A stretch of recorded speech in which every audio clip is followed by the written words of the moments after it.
Hello friends, स्वागत करती हूँ आप सभी का सितंबर शिल्पी होम साइंस क्लासेस में। फ्रेंड्स, अगर आपने मेरे चैनल को सब्सक्राइब नहीं किया है तो सब्सक्राइब कर ले, ठीक है, जिससे आपको मेरी लाइव क्लास की नोटिफिकेशन मिल जाया करेगी। ठीक है फ्रेंड्स, आपकी यूनिट फर्स्ट चल रही है होम साइंस में खाद्य विज्ञान और पोषण, ठीक है, जिसमें मैंने खाद्य विज्ञान आपका कंप्लीट करा दिया है, पोषण बचा है। तो पोषण को जानने से पहले पोषण की जो हिस्ट्री है उसको जान लेते हैं, वो मोस्ट इम्पॉर्टेंट है। फिर हम लोग पोषण का अर्थ वगैरह जानेंगे। ठीक है, तो प्रसिद्ध यूनानी दार्शनिक हिप्पोक्रेटिस ने, ठीक है, ने भी विभिन्न रोगों के उपचार में क्या किया, उन्होंने क्या किया कि विभिन्न रोगों के उपचार में उपयुक्त भोजन के बारे में लिखा। उसने प्रेक्षण किया कि मनुष्य जो स्वाभाविक रूप से अधिक स्वस्थ होते हैं, जो मनुष्य हैं जो क्या होते हैं स्वाभाविक रूप से अधिक स्वस्थ होते हैं, उनमें दुर्बल की अपेक्षा शीघ्र मरने की, उनमें क्या होता है जो दुर्बल होते हैं उनकी अपेक्षा शीघ्र मरने की प्रवृत्ति पाई जाती है। दूसरे वैज्ञानिक प्राचीन यूनानी अरस्तु ने भी इस दिशा में योगदान दिया, और दूसरे वैज्ञानिक थे, ठीक है, प्राचीन यूनानी अरस्तु ने भी इस दिशा में कई योगदान दिए। इटली के एक वैज्ञानिक, ठीक है, विची ने, ठीक है, अपने अनुसंधान के आधार पर बताया कि यदि मनुष्य व्यय होने वाले पोषण के बराबर ऊर्जा की पूर्ति नहीं करता तो जीवन शक्तिशाली नहीं हो पाता। ठीक है, और यदि पोषक आहार बिल्कुल भी नहीं ले पाता तो जीवन पूर्णतः नष्ट हो जाता है। अगर वो पोषक आहार ही नहीं ले पाएगा तो उसका जीवन पूर्णतः क्या हो जाएगा, नष्ट हो जाएगा। उसने ऑक्सीजन की आवश्यकता के लिए भी अध्ययन किया कि जहाँ उन्होंने बताया कि जहाँ लौ नहीं जलती वहाँ पर किसी भी प्राणी का अस्तित्व नहीं रहता। फिर 15वीं और 16वीं शताब्दी में भी बहुत अध्ययन हुए। यह अध्ययन मुख्य रूप से भौतिक विज्ञान, रसायन विज्ञान संबंधी थे। 17वीं शताब्दी में, ठीक है, वायु के रहस्य श्वसन क्रियाओं का अन्वेषण हुआ। ठीक है, 17वीं शताब्दी में क्या हुआ, जो 17वीं शताब्दी में वायु के रहस्य व श्वसन क्रियाओं का अन्वेषण हुआ। वह इस तरह पोषण विज्ञान का प्रारंभ 18वीं शताब्दी में हुआ। और इस प्रकार क्या हुआ, पोषण विज्ञान का आरंभ कब हुआ, 18वीं शताब्दी में, जबकि रासायनिक तत्वों की खोज हो चुकी थी। जबकि रासायनिक तत्वों की जो खोज थी वो हो चुकी थी। ठीक है, फिर एंटोनी लेवोजर ने, ठीक है, जो एंटोनी लेवोजर थे उन्होंने 1743 से 1794, ठीक है, जो कि पोषण विज्ञान के जनक कहलाते हैं।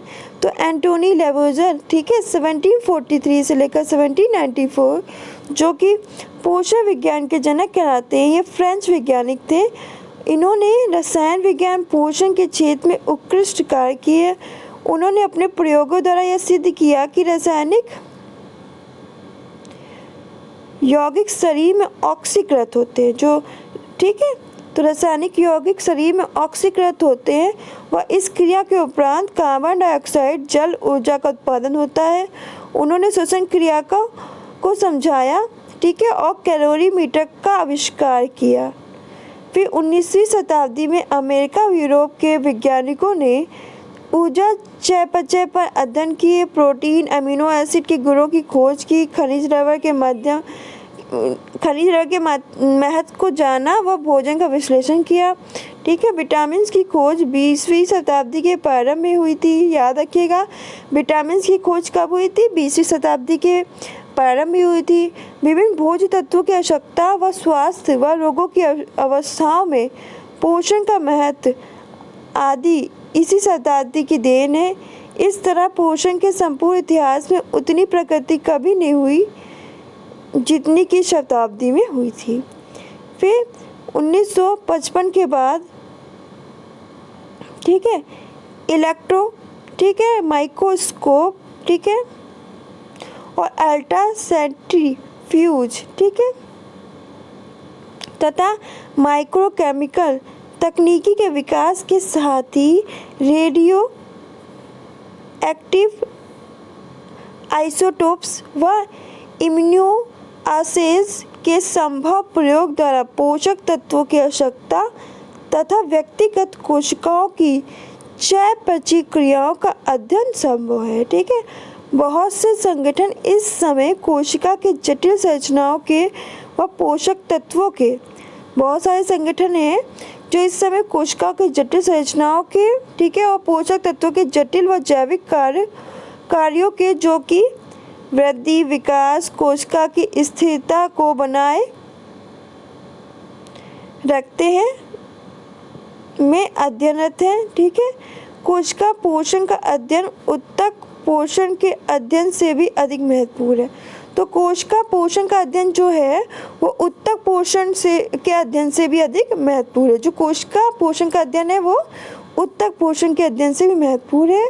वह विभिन्न अंगों का पोषण के अध्ययन से महत्वपूर्ण है, और वह विभिन्न अंगों का पोषण के अध्ययन से भी महत्वपूर्ण है। अंत में जटिल शारीरिक पोषण का अध्ययन किया जाता है, और अंत में लास्ट में किसका अध्ययन किया जाता है? सबसे लास्ट में जटिल शारीरिक पोषण का अध्ययन किया जाता है। शरीर में किसी एक पोषक तत्व की कमी होने से कई महत्वपूर्ण कोशिका पदार्थ एंजाइम्स का निर्माण अथवा शरीर में कई महत्वपूर्ण तत्व प्रयुक्त नहीं हो पाते। ठीक है, इससे कोशिका के कार्य या तो दोषपूर्ण हो जाते हैं अथवा कोशिका मृत हो जाती है, जो शारीरिक अस्वस्थता के लक्षण के रूप में दिखाई पड़ती है। तो क्या होता है कि शरीर में किसी एक पोषक तत्व की, शरीर में है, बॉडी है, ठीक है, उसमें क्या है, किसी एक पोषक तत्व की कमी होने से कई महत्वपूर्ण कोशिकीय पदार्थ एंजाइम्स का निर्माण, ठीक है, अथवा शरीर में कई महत्वपूर्ण तत्व प्रयुक्त नहीं हो पाते। इससे कोशिका के कार्य या तो दोषपूर्ण हो जाते हैं अथवा कोशिका मृत हो जाती है, जो शारीरिक अस्वस्थता के लक्षण के रूप में दिखाई पड़ जाता है। ठीक है, वैज्ञानिकों ने ये पोषण संबंधी अध्ययन प्रयोगशाला के विभिन्न जानवर, मनुष्यों के ऊपर प्रयोग करके किए। ठीक है, तो वैज्ञानिकों ने पोषण संबंधी अध्ययन प्रयोगशाला में विभिन्न जानवर, मनुष्यों के ऊपर प्रयोग करके किए।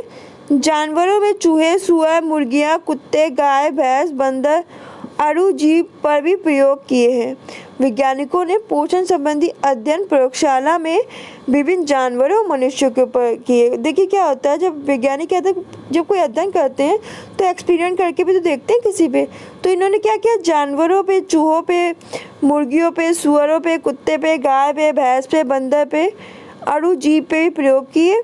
ये प्रयोग भोजन के अधिक अच्छे रूप के उत्पाद के लिए किए जाते थे। तो ये प्रयोग किस लिए किए जाते थे? जो भोजन है उसका अच्छे रूप में उत्पाद हो। ठीक है, इन भोज्य पदार्थों का मनुष्य के स्वास्थ्य के ऊपर क्या प्रभाव होगा यह जानने के लिए पहले जानवरों पर प्रभाव देखा जाता था। ठीक है, फिर शरीर में अन्य परिवर्तन देखने के लिए विभिन्न रासायनिक प्रयोग किए जाते थे, जैसे रक्त, मल, मूत्र आदि का परीक्षण, भोजन द्वारा ली गई मात्रा आदि। ठीक है, तो ये था आपका पोषण का इतिहास। ठीक है, इसको पढ़ लीजिएगा, शायद इसमें से क्वेश्चन आ जाए। जो ये सन है इसको भी देख लीजिएगा, इम्पोर्टेंट है, शायद यहाँ से कोई क्वेश्चन बन जाए, आपसे पूछ लिया जाए। जो हिस्ट्री थी मैंने बता दी। ठीक है, कल हम लोग जो इसका नेक्स्ट टॉपिक होगा पोषण के अनुसंधान के बारे में पढ़ेंगे। आज की क्लास में हम लोगों ने पोषण का इतिहास पढ़ा। तो फ्रेंड्स आज के लिए बस इतना ही। ठीक है, मिलते हैं नेक्स्ट टॉपिक के साथ नेक्स्ट वीडियो में। तब तक खुश रहिए, मुस्कुराते रहिए, अपना ध्यान रखिए। धन्यवाद।